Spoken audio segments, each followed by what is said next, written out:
When cold comes in winter, it's normally just cold winter. But this week, the American media has been having a frenzy over a new term, the polar vortex, promoting the image of a frosty villain taking its toll on the US. But as the blast of cold weather now eases, we look at how all other news has been frozen out to demonstrate just how freezing is. RT's Anastasia Churkina reports. More talked about in the U.S. media than the most ridiculous celebrity baby name and the royal wedding combined. It's called a polar vortex. The polar vortex. The polar vortex. The polar vortex. More frightening than your worst nightmare. It's a whirlpool of dense, frigid Arctic air. Ladies and gentlemen, meet the cold. It's a cold hell, if you can imagine. It is the coldest it has been in decades.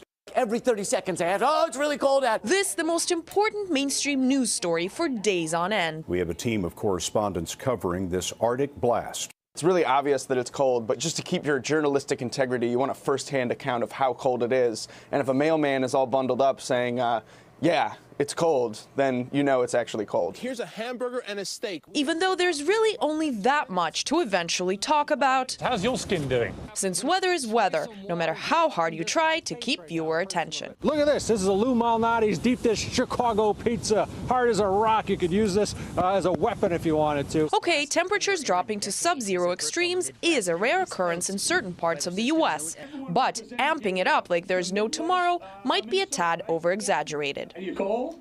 This is pretty normal for us. People know it's cold. People know they shouldn't go outside.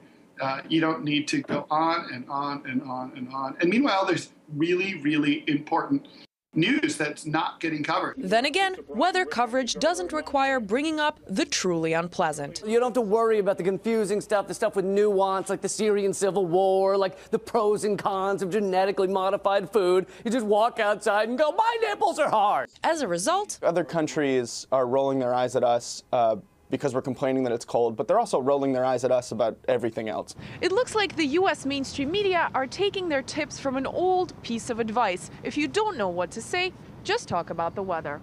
Anastasia Churkina, RT, New York.